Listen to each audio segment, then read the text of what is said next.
Welcome to the International Institute for Strategic Studies. I'm Ben Barry, and I'm the Institute's in-house expert on land warfare.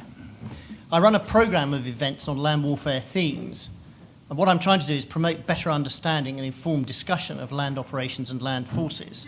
The Iraq and Afghan wars have been the major land conflicts of the first part of the 21st century, and the UK was the second largest contributor of troops to both.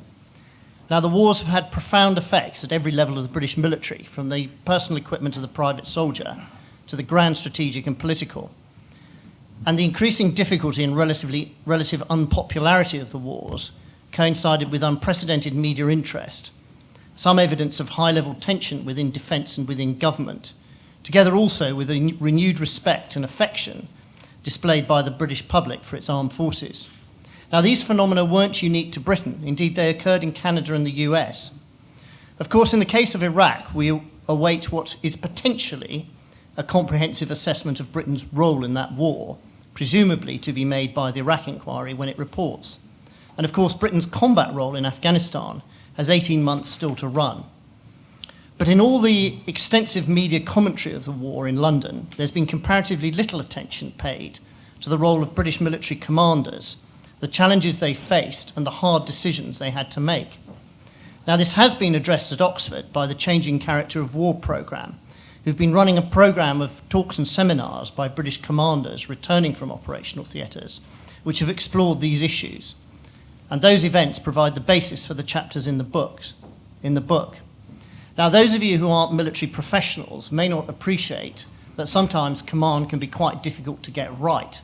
Indeed, when you get it wrong, it's a sure route to suboptimal outcome. And sometimes the pressures on higher commanders can be quite great. Again, something that isn't often covered. But our three panellists will provide some of their key insights from their experience and assessment, both of running the programme and of juggling with these very real high-level political and military issues. And that will be followed by a discussion and a Q&A. The panellists will speak in order for 10 minutes each. The first will be Professor Sir Hugh Strawn, who's the titular Professor of the History of War at All Souls College, Oxford, and also is a member of the ISS Council. Professor. Ben, thank you very much. I see it as my job to explain how this book has come about, and one of the great things about this book is I've got my name on the title page, having done almost nothing else to put it together. In 2004, the Leverhulme Trust was good enough to give Oxford a very large grant to enable it to set up the Changing Character of War programme. And we were very keen that this shouldn't just be academic.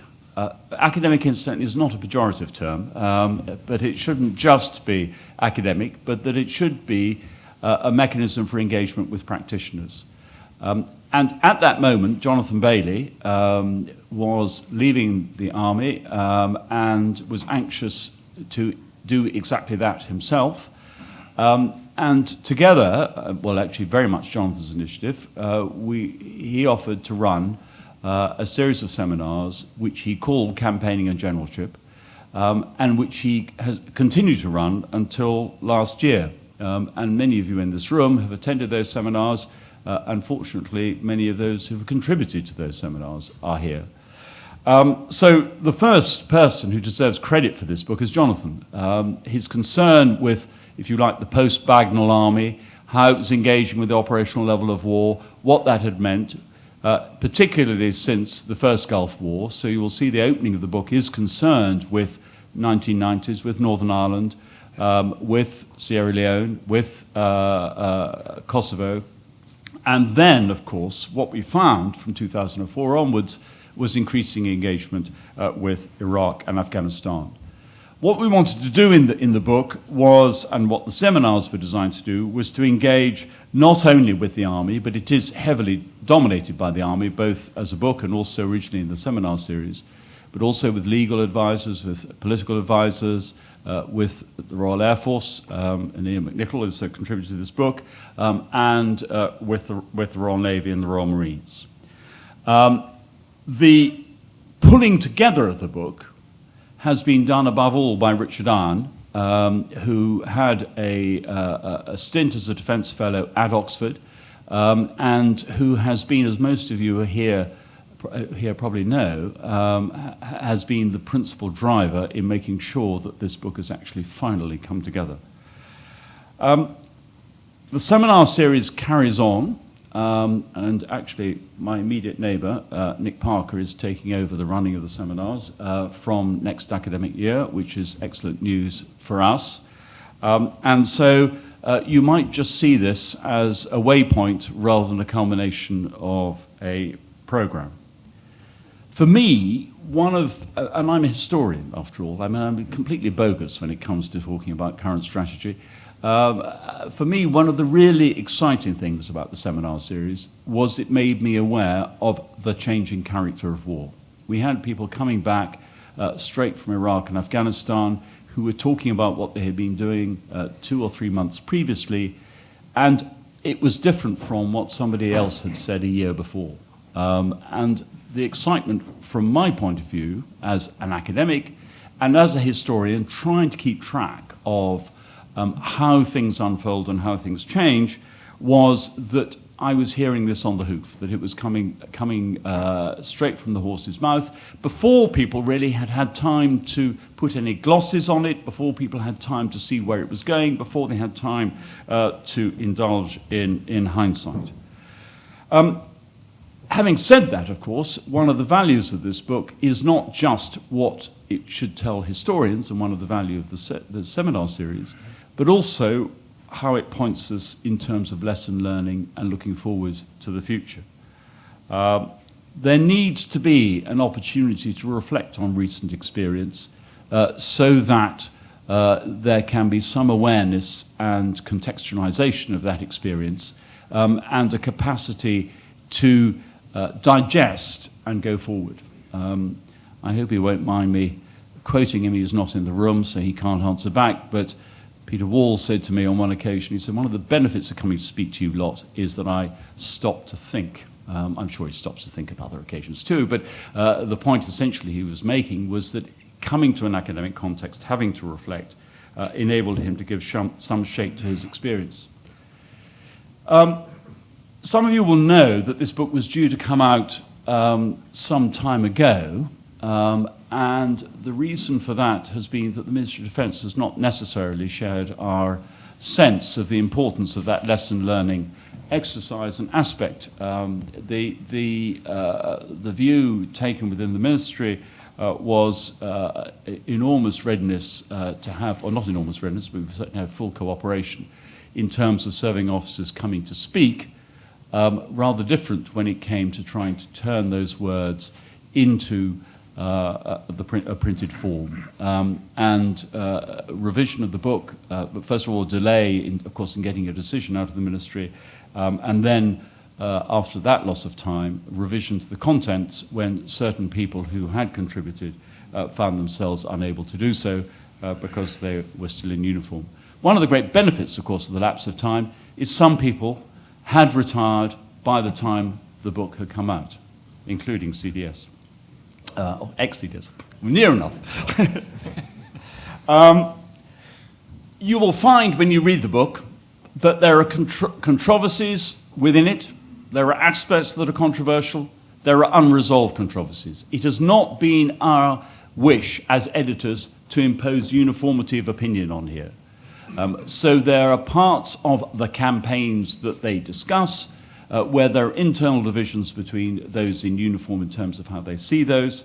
And in particular, I think you will find the opening chapter by Jonathan Bailey, which sets the political context, irredeemably controversial and setting out to be so. If I have two overwhelming impressions, both from the seminar series and from the business of drawing the book together, they would be these. The first, and you might expect me to say this anyway, is that to imagine that we can somehow separate out strategy from policy is complete fantasy. It may exist in the Huntingtonian expectation of how civil-military relations should be done, but it doesn't exist, particularly in the context of multinational operations in difficult political situations in other people's countries. And that the relationship between strategy and policy has to be an iterative and ongoing one, which does not conform, as I say, to theoretical expectations, even if those theoretical expectations now occupy some degree of acceptance, at least in the political space. And the second thing I would say is that the controversies around particularly Iraq and Afghanistan have tended, at least in the media, to focus on 2002 to 3. And those controversies are well known and well rehearsed, and of course the Shawcott inquiry will return to them. What I find most interesting in this book is what happened in 2006-7, particularly in relation to the British Army's own experience, particularly at the point in Iraq when there was an appetite for withdrawal, at the point that the United States was surging, and the point, of course, when Afghanistan was growing on the British horizon at a stage when Britain was still engaged within Iraq. And particularly, of course, when the whole issue of where counterinsurgency thinking stood in relation to operations was being explored and developed. And if there is a moment, it seems to me, for self-criticism within the army, it would be precisely what happened in those years in terms of the coordination of the response to those particular events.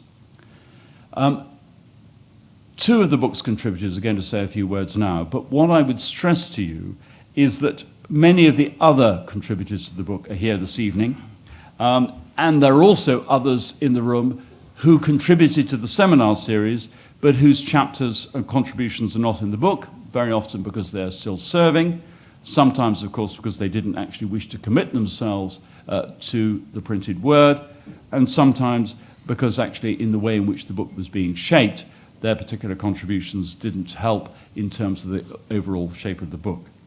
But the two who are going to follow, first of all, of course, Nick Parker, and second, Desmond Bowen. Thank you, Professor. I've had the privilege of actually working for both of the next two panellists. General Sir Nick Parker has a background not just in Blair's wars, but Major's wars and Gordon's Brown wars as well, and David Cameron's security operations. Not only was he former deputy commander of coalition forces in Iraq and Afghanistan, but also has command experience from Northern Ireland, Bosnia and Sierra Leone, as well as spending much of last summer as the joint commander of the Armed Forces support to the Olympics. General. Ben, thank you very much. I've witnessed an extraordinary change throughout my 40 years of service, because I cut my teeth in an army that was up to its armpits in the Cold War and Northern Ireland, where the former taught us to understand mass and the latter gave us some tactical combat experience. We operated in a relatively contained environment where the proper fighting was conducted on maps. We could remove the distractions and concentrate almost exclusively on an enemy that was made in our own image. I remember vividly cries like "we trained down from warfighting," which was seen to be the most exacting environment at every level of conflict. Deterrence appeared to depend to a large extent on technological overmatch, and the warrior was the man leading the most tanks, and our plans for refugees and prisoners were simply incredible. But it was therefore a relatively straightforward environment. You knew where you were, and you thought you knew where things were going. And then after 16 years, the wall came down, and 12 years later we had 9/11. And I believe that this changed my military life completely. The result has been that in the last 12 years of my service, that I have been provided with an extraordinary experience. I've learnt in that time more than I could ever have imagined in environments that I would never have predicted. I know that I have made mistakes which sometimes in the stark light of hindsight will appear crass, but I also think that I've learnt a huge amount and I now operate in a completely different way. My belief is that this book helps to illustrate the diversity of challenges that we have faced and how we have addressed them in our various ways. I'm no white or warrior, although I recognise the critical part that is played by those in that position. I do have considerable experience of making things happen through the strategic to operational interface, and it's from that perspective that I'd like to make 3 points. I've been struck how difficult it is to focus on the output or outcome in contemporary conflict. There is a friction between national objectives and the wider aims of a multinational, multi-agency coalition in an unfamiliar host culture. There is a tension between what is best for this complex collection of interests and domestic demands at home. I would illustrate this by the rather unhealthy British emphasis on Helmand, which has concentrated on the ebb and flow of a very difficult tactical challenge, while on the other hand, insufficient importance is given to the wider operational scene, where the context is set, and in my view, the vital conditions for longer-term stability will be created, in the case that I illustrate, through reasonable Afghan governance. Now, this leads to my second point, that there is a real risk that those managing the national strategic interest will try to run the detailed tactical battle. I'm sure I don't need to explain to this audience how dangerous that can be. It results in extraordinary pressure on the tactical level commander, who is unlikely to have either the staff or the experience to cope with this dynamic. It causes ruptures in coalition planning at the theatre operational level, detaching the tactical military fight from the multi-agency effort. And it undermines the chain of command, which is still such an impressive mechanism to deal with complexity, urgency, setbacks, and opportunities if it's trusted. So what? In the context of this book, I must emphasize the crucial role that I believe the general plays in bringing together all the strands at the theatre operational level, and in doing so brings order to those who operate in the tactical battle, which is just as exacting as it has ever been. And my third point, and I know that I risk hammering the nail out of sight, I want to emphasize the complexity of the contemporary multi-agency, multinational security challenges that we face. The military strand is by no means the most important, and nor is it decisive for the long term. But there will be moments when creating or sustaining a credible security foundation does require absolutely decisive action. I think that Operation Mosh in spring 2010 springs to mind as an example of this. It was Stan McChrystal's major effort to undermine the insurgency in the south of Afghanistan. It was a moment when the military line of operation was necessarily of a very high priority in order to set the conditions for others.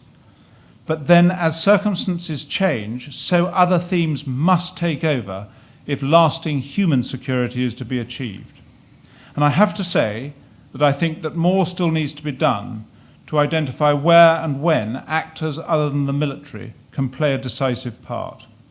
Economic development is key, and in this regard, sustained commercial investment, again in concert with the other lines of activity, has to be taken seriously. Development aid, in my view, can become a rather blunt tool as a campaign progresses, and encouraging international business to play an orchestrated and focused part in security has many virtues. So generalship in today's world is all about advocacy, influence, coordination, persuasion, and well-timed intervention. We need to be intelligent customers for other people's business. I've learned much about economics, rule of law, social care, Olympic sport, and for most of this, I have done it in very different cultures. I'm not suggesting in any way that I'm an expert, but I know that I have to work in very close concert with other equally important interests if we're to achieve our common goal. And at the same time, senior command still requires all those attributes of judgment, nerve, willpower, and leadership if the basic principles of tactical conflict are to continue to be applied properly. So for me, this book provides a really useful catalyst to promote and continue the debate. I don't agree with with everything in it. Indeed, in a fast-changing world, I actually don't agree with everything that I did. But this emphasizes how important learning and therefore discussion are.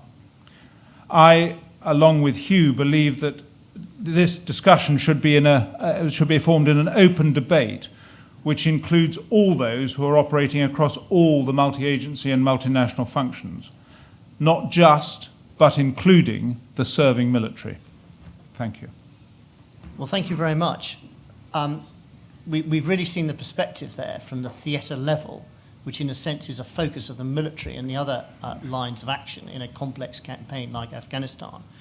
But another focus at the national level is the interface between senior officers, senior officials, and elected ministers, because ultimately the armed forces and all the other agencies of government are under civilian political leadership.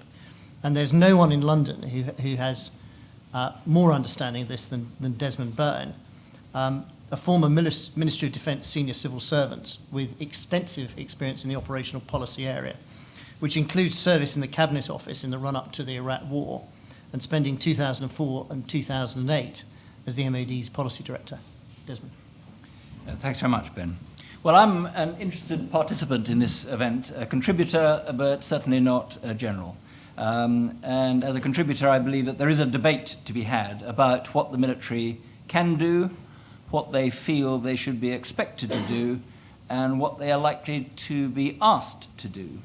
So I do regret that officialdom has put contributions by serving officers off limits. It is their prerogative, but normally it's based on issues of security or willful challenge to political authority. And it's also odd in the light of the revelation, self-justification and denunciation of some witnesses to the Iraq inquiry. Maybe that's part of the problem. I've got 3 points that I think I would like to make on this occasion. I don't intend to rehash some of the lines that I have taken in the book about that political military interface at the strategic level. The first is to note that there is no unified military view on many of the issues raised, as Hugh has already said. The cry that politicians need only to listen to the military just does not hold up. Those who have written chapters in this book are talented and successful in assorted ways, and are all strong characters with a sense of what should have been done, from mainly, it has to be said, the military perspective. I hesitate to put them in the same category as lawyers and economists, but no one should imagine that a single military view exists until, of course, the hierarchy asserts itself, and then it is the best judgment of the most senior officer. And if the Prime Minister wants to know what the military view is, having heard discordant voices elsewhere and within the military, he'll turn to the CDS, and that is the military view. My second point is that the views set out here benefit, of course, from hindsight. And we've seen a lot of that on display, and clearly at the Iraq inquiry, but also in select committee sittings on Afghanistan. That's the nature of having inquiries. But for those who were part of the Whitehall machine in the 2000s, establishing what was going on, what to do next, was rarely clear-cut. Above all, understanding when a threshold of a turning point was being reached, or the moment when a vital bifurcation in policy had to be confronted, may have been glimpsed, but often through a glass darkly. It's an interesting question how much clarity there was at the very time on big strategic issues, and perceived by whom and at what level, with the added question whether an issue identified in theatre was mangled on the way up through the chain of command. Finally, I was struck by the comment in one of the contributions that the Blair years had gone overboard on values and neglected to give emphasis to national interest. That sounds a bit like a plea for a return to the Cold War and the simplicity of the Falklands conflict. There may well be wars between sovereign states in the future, but much of what will perplex governments, as it's perplexing government now, will be international terrorism, the proliferation of weapons of mass destruction, the consequences of climate change, resource competition, transnational organized crime, and internal strife overseas with baleful humanitarian impact, including in failed states. Now, these are big political problems involving global interests, including our own, and they won't go away, and they certainly are there in an interdependent world. Now, the military may well be required to play a part, often not the leading part, but an essential, usually subordinate one, in helping to get others to the point of political settlement, where a new and stable distribution of power can be achieved. So what I am arguing is that there will be more of this messy business, with a strategy to deliver some sort of success falling a lot short of a neat Staff College answer. So this collection seems to me to be an invitation to a debate, and that debate should be conducted actively in-house within the military, clearly, but not just amongst the military, but by a wider community interested in how to grapple with the problems of the 21st century. I don't know, I don't think the answer should be for the military to write themselves out of the script, nor to demand that they alone should set the terms. I was struck by David Miliband's Ditchley lecture the other day when he spoke of failures that arise from over-reliance on military power and underinvestment in politics and diplomacy. The conundrum, it seems to me, is how to get that balance right when intervention is needed. Thanks very much. We've now got about half an hour for discussion, after which we'll be able to have a drink. The rules of engagement here are pretty simple. I'll throw it open to the floor in a minute, catch my eye, and I'll assign a roving microphone. If you've got a point to make, would you say who you are and what organisation you represent? And if you had a role in these wars, would you mind saying so? So as to focus the discussion, I'd ask you to avoid making general statements on the overall wisdom or legitimacy of the wars, because that's not really what the book or this event is about, but to concentrate really on the centre of gravity of the book. That is the level of higher military command exercised by British officers on operations. I also notice at least half a dozen contributors to the book in the audience, probably more. Between the panel, we all know who you are. So if a question is asked that up here we feel we can't refer, we might just bat it in your direction. The floor. I'll open the event for questions or points, please. Stunned silence. At the back.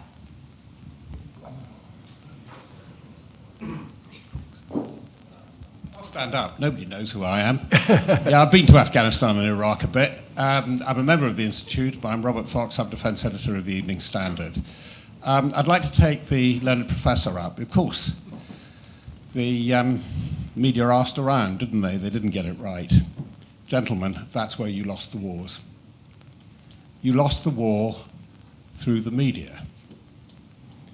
And we all like to kick our favourite journalists, and I think that this is where the problem lies. Now, I'll just split it as we've all done. Rule of three, I'll break it down. First of all, I think particularly in Afghanistan, this is striking. It was an incoherent campaign. You were trying to do three things, at least. Tony Blair was very keen that you do CN, counter-narcotics, when you break out. 2002, the NATO agreement following Bonn. I don't want to go on at great length, but you were doing CT, supporting enduring freedom, and you were doing stability operations. And never for a sustained campaign from the very beginning with the resources available. And so we got John Lorimer and Mark Carton-Smith, famous phrases about mowing the grass. Now, you can't blame the media for doing that. At that point, in that campaign, you lost the media. They didn't understand what the hell you were doing, why this was in the British national interest. I hop over the gate and go a little backwards.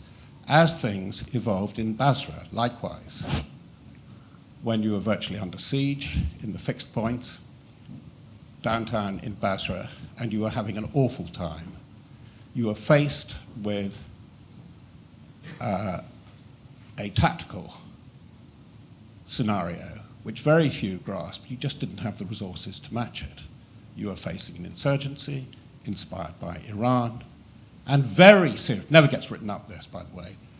Who mentions the Gramsci? The very serious organised crime battle. What did you have? 5,000 operational troops in a municipality greater area of 2 million. That's the point at which you lost it. Now I'm going to come really forward. This is my question, and it is a rhetorical question. Look at the fate of this book. And I agree, these things are infinitely of great value to people like me, and not just anorexics like me. I think it should be in the public domain. What on earth is a government playing at, where serious, thoughtful commanders who have dedicated their lives, their career, their reputation, and very often their families to this, that it's pas devant les enfants. Don't do it in front of the children. It shouldn't be discussed. I think, and this is, I speak with measured rage about this, after 47 years in journalism, being decorated in a battle at Goose Green, that the government general ethos of approach to discussion in the public and media about such vital matters of British and collective security, I think, is an absolute scandal. While I could point the finger as I have done now, I praise you all for producing this book. It is very important. Thank you very much, Robert. So the centre of gravity of what you were saying is you'd like the panel to talk about the difficulty and challenges of handling the media right in these very difficult circumstances. Who'd like to start? I think it's you, isn't it? I look quickly to my side. I think Nick's had to do this more often than most, haven't you? Yeah.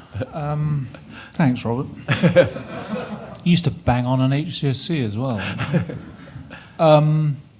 I do think it's a very important point. I think it's from the perspective that I would speak, which is at the theatre operational level. It was much easier for me to talk to the media as a NATO officer. And indeed, it was necessary as a NATO officer to have regular conversations with the international media. I found it much easier to talk to organizations in the States or in Europe than I did to the British media. And that was largely because there was a nervousness reflected up the chain of command about things that one might say. Now, I have one. I mean, I think we do talk too much sometimes, and I absolutely recognise that when you're stuck in Kabul, it is very difficult sometimes to understand the nuances that are going on back at home. And I have one example where I think we probably caused more damage than good. When I was in Sierra Leone, there was a very important link between London and New York, diplomatic link to the UN, which was trying to create conditions with the UN that would allow us to have a proper relationship with UNAMSL. And I inadvertently made remarks to the media which were entirely justifiable from a theatre perspective, which caused real tension because of the way that they were presented in the media back in London, and real tension in the relationship between New York and London. And inadvertently, I did real damage to the strategic conditions that were being set in order for me to be able to do the job that I was doing in the theatre. And therefore, I think if you want to have a really informed view on this, and I think there are two separate issues. There is this debate, which I think should be open and should include people who are serving. But there is also controlling the message, managing the message sufficiently well to make sure that the story is properly told to the media in a way that allows you both to tell the right story and to do your business. In order to do that, I think you need to talk to people who deal with the media at the strategic level. And I'm not in the position to do that. Thank you for that very frank response. Desmond? I just make two comments. I mean, one, the charge, Robert, of incoherence. I mean, the fact is that most undertakings by way of interventions don't deal with one single thing. I mean, there are going to be different strands that need to be woven together. So, maybe how the message was put across, politically here or militarily in theatre, added to the incoherence that you felt and you saw as a correspondent. But I think we have to accept that it is very unlikely that you're going to be able to do a single thing in the operation that you're undertaking and confine it to that. And it's a bit like, certainly political campaigns when you're trying to get elected. The argument is, you have the same message and you give the same message around every street that you go. It's no good changing the message every time. And yet, that doesn't give a comprehensive idea of what a policy might be. But the second point, and which is in a way that seems to me to be really rather more important, and that is that this is ultimately all about politics and a political settlement. And one of the real difficulties and the challenges is that the time frames that the military frequently work to, there's an impatience to get on, to do things, to fix things, but politics doesn't keep pace. Politics operates at a different level. I remember talking to Graham Lamb, and I said, sometime in the middle 2000s, why is it that in Baghdad, politics, they aren't sorting things out? And he said, well, they're doing politics 24 hours a day, and, but they still aren't making settlements. And those settlements actually didn't come until very late, and in fact, they haven't really even come now. So, as it were, the political stream and the arriving at a political settlement is operating, it seems to me, on a different time frame and a time continuum from the kind of activity and effort that goes in at the military level. And trying to harmonize those things is really complicated. And, frankly, we haven't managed to do it. Hugh, have you got anything to add?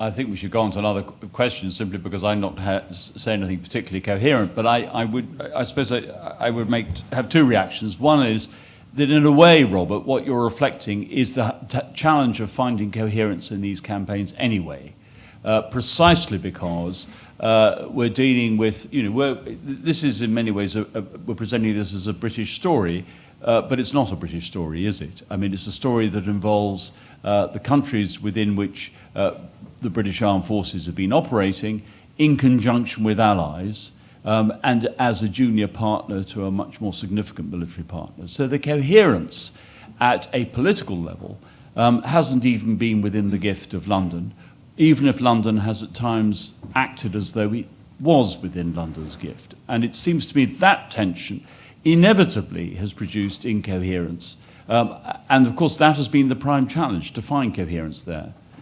And what has happened at the military level has been, the equally natural response, which is, what is our comfort zone? What do we do well? The answer is we do the tactical and operational side of it well. We know how to do that.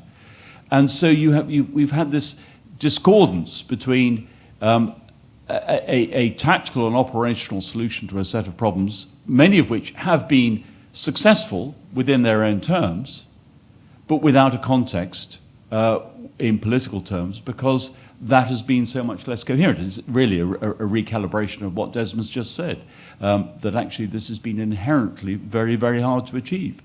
But even in saying that, in identifying the problem, perhaps that is at least part of the answer. One of the things I'm very fond of saying is if we don't ask the right question, we won't get the right answer. And it does seem to me that is very much been part of the answer.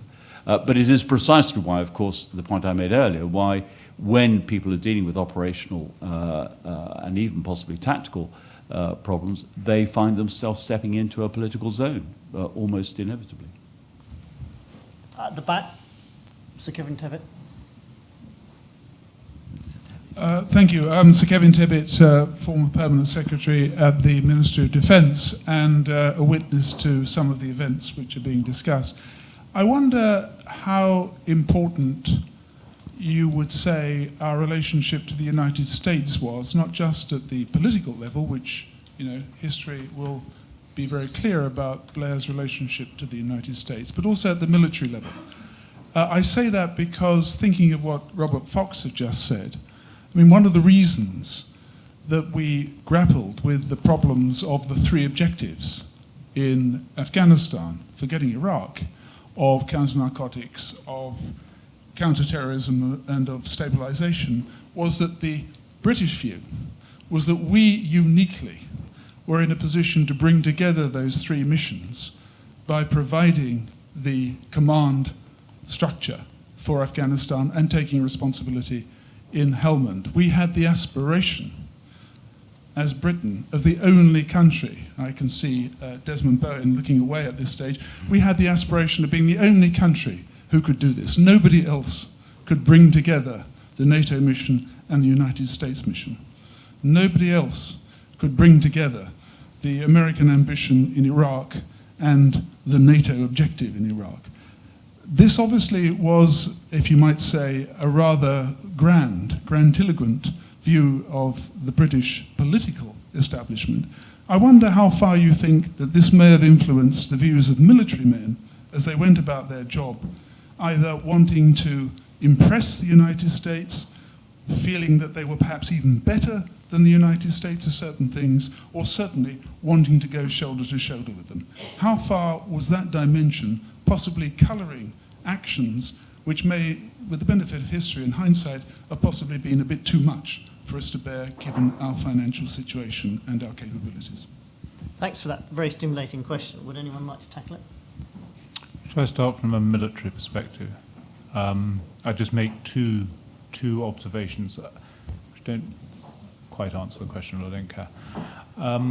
The first, I went to Baghdad in 2005 with a very clear view of what I thought the American military were.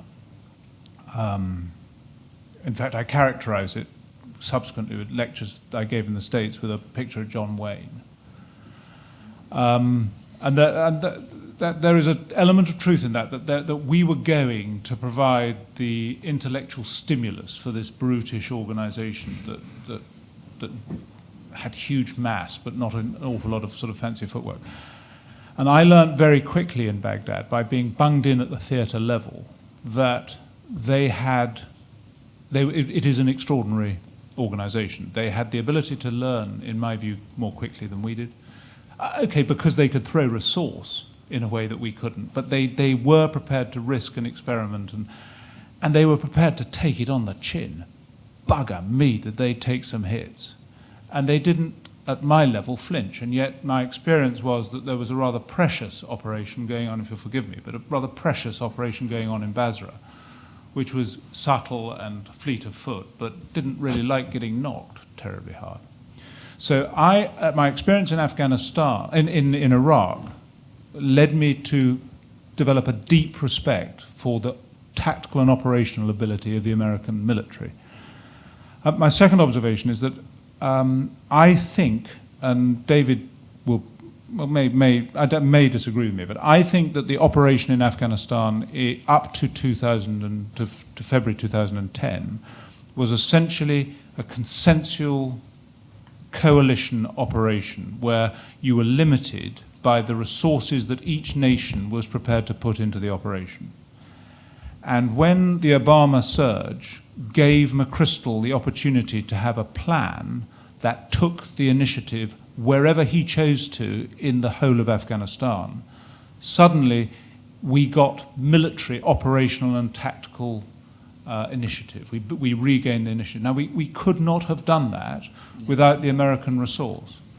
So there was a risk, and a genuine risk, that the British would stand there in central Helmand like a traffic cone in the middle of a motorway with the traffic flowing past it.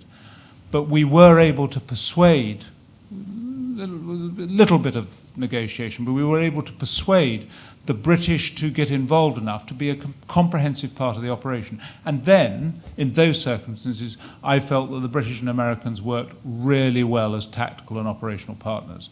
But we were reliant on US resource.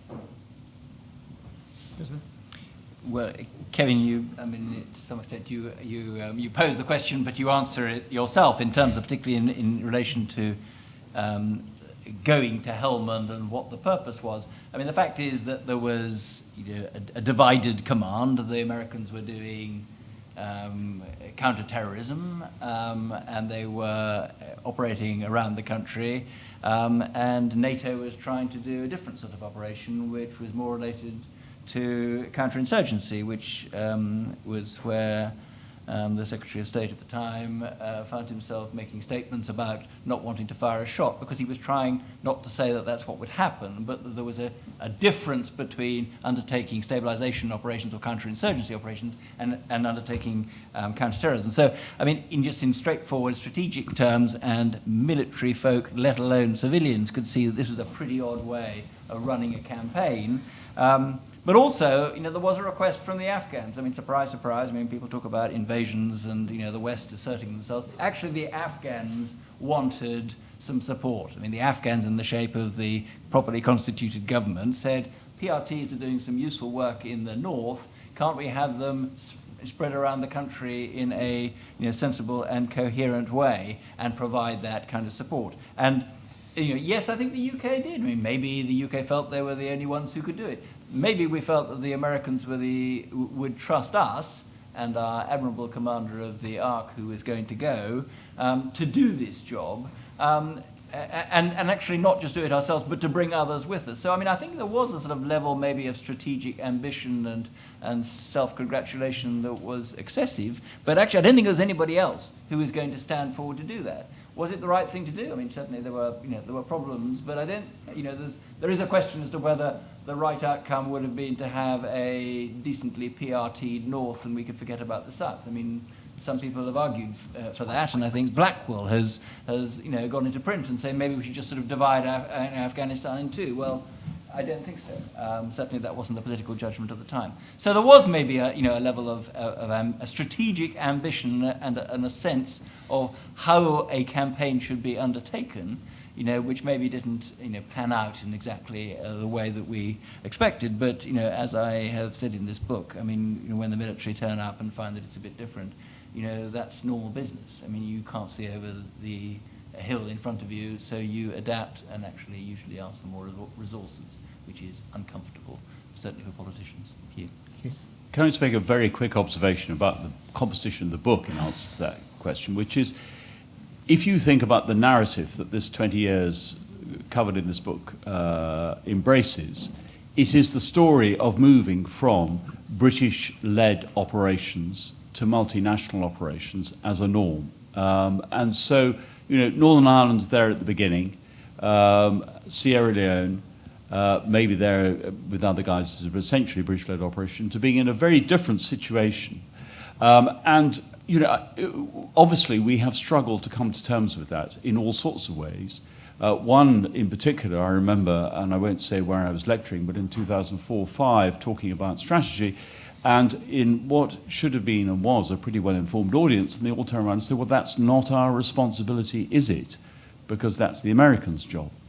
And it was as though we'd sort of had a complete flip in our own thinking at that moment, because it wasn't our show and we were there for other reasons.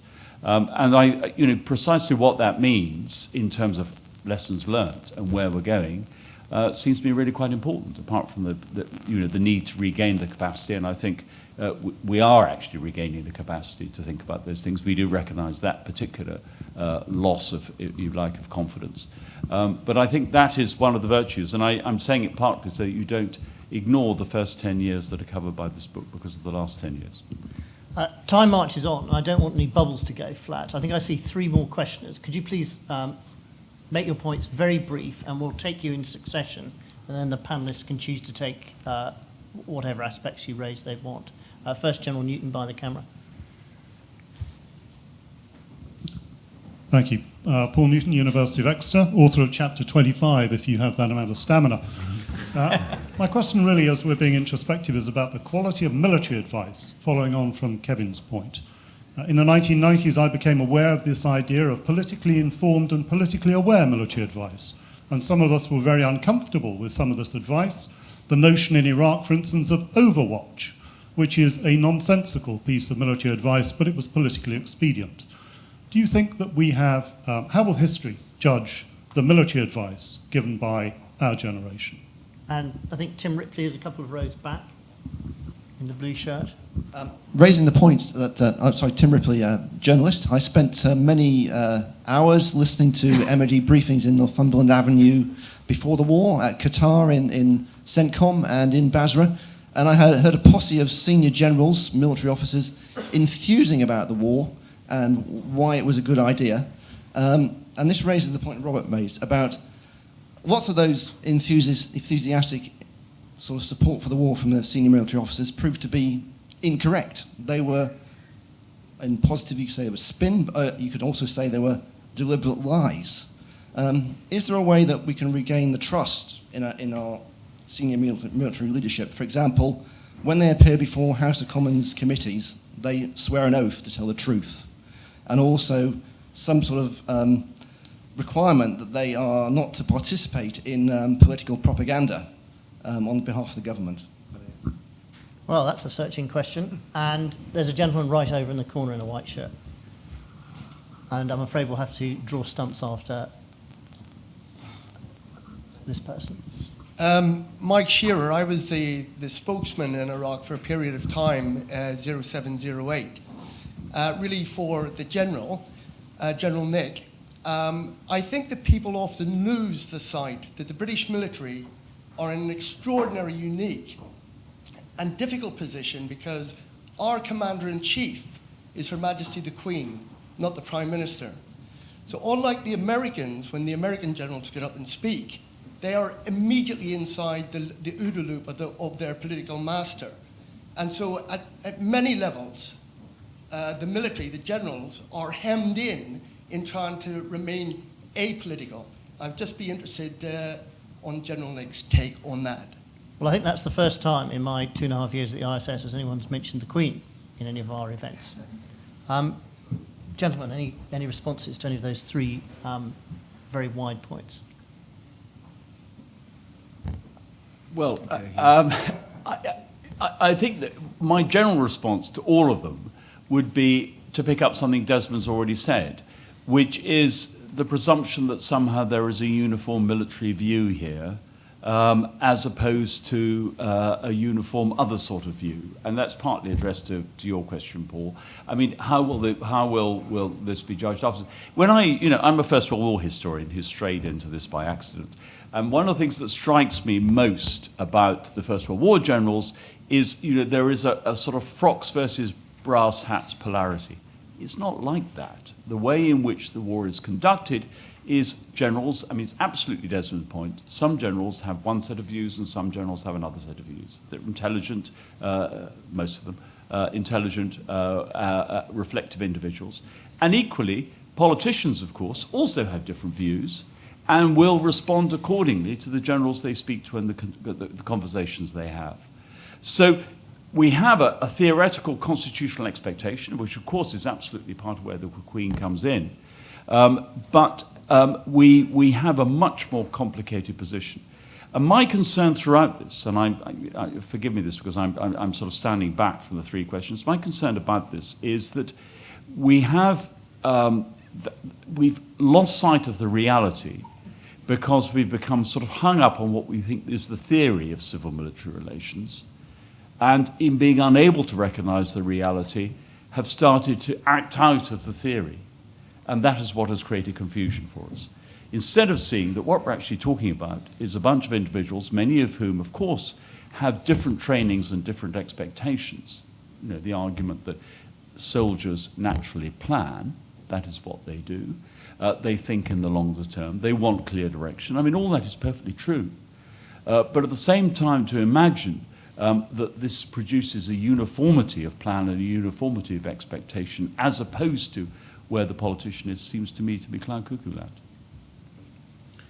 I think the quality of military advice, I think, and it goes back to a point that David's already made, if your theatre level commander or representative is included in the strategic discussion, which was not the case early on, then at least you get the ability to present your view to those who sit at the strategic military political interface. And in those circumstances, you state your case as vigorously as you need to, and you know that you've got it to a level where the decision is being made. My personal frustration was that it was bloody difficult to do that. And shifting this very important discussion at the operational level right into the heart of the decision making, I don't believe always happened, because I wasn't present on each weekly conference, and I didn't have a reasonable dialogue with the strategic military commanders. I think the second 2 points can be put together. The first point I have to say, because war security operations are bloody.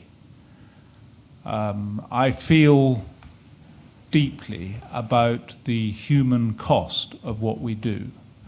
Enthusiastic military desire to intervene must be tempered by an understanding that you are doing something which has pain associated with it. Now, that doesn't mean that your decisions should be affected by that. You just need to recognize it.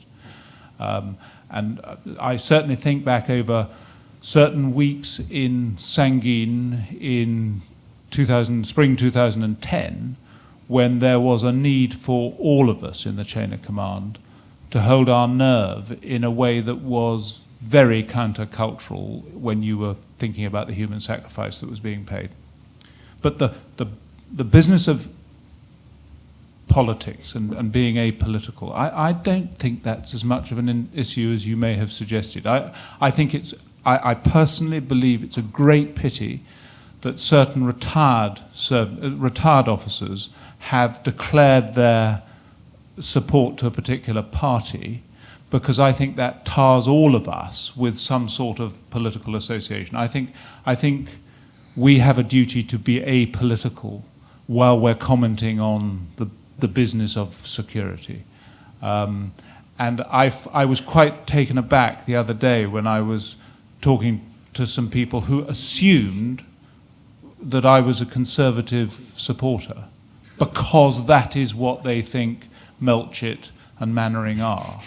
I think we have a responsibility to remain apolitical while we comment on this. I'll say three quick things. I didn't really understand the last point made, but as far as I'm concerned, the military are servants of the state. Yes, the Queen is the commander-in-chief, but they are the servants of the state, and the constitutional settlement, that's how it works out. The question about telling the truth, well, there are 115 different truths. Tim, you know that well. But the difficulty is that people in theatre have a task, they have some objectives to achieve, they've got some ideas of how they want to do it. They're very unlikely to say, well, I'm not sure, this is all very difficult, and I'd like to go home. That's just not the animal that is the British, general, let alone, army officer. So, you just have to live with the reality of that, and journalists will challenge whether they're doing sensible things or not. But the idea that I said in my piece, finding out what was going on and what was really going on and where the decision points, when you're on the threshold of a decision point, is extremely difficult. And actually, one of the most valuable things that we can have in terms of our perception and understanding in Whitehall is to be able to stand back and make those judgments about this being a crucial moment that we must take seriously, and maybe stop and stare a moment while we consider it. And there are moments like the idea that we should send the Ark to Iraq in 2004. That was a clear, big strategic decision from which the government stood back and said, no, we're not going to do that, but we'll send it to Afghanistan instead 2 years later. There was a decision of that sort. But so just occasionally it's very clear, but an awful lot of the time, just understanding the truth is not, I think, a very easy idea. Thirdly, the politically aware military advice. I just sort of recount a tale. I remember in 2001, at the political level, the question was asked, what would it take to secure Kabul, because we now have a Bonn conference and we have the prospect of some kind of stabilization force. The Americans didn't want to do it. They were too busy doing things in the mountains. And eventually they said to the British, could you maybe take this on? And the question was posed to the Ministry of Defense, what would it take? And the answer was, and Simon Williams is here, was 70,000? 70,000 troops to secure Kabul. And that's probably an absolutely sort of proper military answer. In the course of the Bonn conference, the Afghans said, we are not going to have anybody else providing our security. We're a sovereign state. We're going to look after our security ourselves, thank you very much. But we might want a security assistance force. So you move from 70,000 to 5,000, in one easy move. Now, what is that? Is that politically aware advice? Is that a sensible way of responding to the problem? You send a general to make an assessment of whether you can actually do something useful in stabilization in the short term. John McCall, and he comes back and says, yes, I think it's something that we could do. There are risks, but it's manageable. And was it a sensible thing to do? Yes, it was. Was that politically aware advice, or was that rash kind of military advice that had been somehow improperly sort of macerated in a sort of political mess? I don't know. I mean, I wouldn't be as sort of critical as you appear to be about that difficult judgment that has to be made. Well, thank you very much. We've had an extraordinarily rich diet here. I mean, it's really had a very high fibre content of insights. And I'm sure that as you go through the book, you'll find an awful lot to take away and ponder on, which also the next generation of commanders might well learn from. I've got a number of concluding remarks I must make. The first one is that the point that General Parker made about the human cost. Tomorrow lunchtime, we're running an event entitled The Revolution in Battlefield Medicine and Healthcare for the Wounded, which of course will emphasise how some of that human cost has been alleviated, and the extraordinary advances that have been made, if you like, are one of the silver linings of the cloud of wars of 9/11, both in the UK and US. And Brigadier Chris Parker of the Royal Army Medical Corps is going to talk about that tomorrow. We've also got an event on Tuesday, the 30th of July, where Dr. Vonda Felbab-Brown from the Brookings Centre is coming to talk about the Gordian knot of organised crime, violent conflict and human security. And that's something that we certainly saw in the Balkans, Sierra Leone, Iraq and Afghanistan. And if any of you want to attend, it's easy to find the events on the ISS website and register your interest there. The publishers are outside with a table groaning with copies of the book, which for tonight only are being sold at £10 instead of the list price, $19.99. So you can purchase it at a discount without having to contribute to Amazon's profits and tax. And for those of you who want to stay, there are drinks which have been very kindly funded by the publishers and by the Character of War programme. But would you join me in showing appreciation to the speakers for a fantastic insight? Thank you.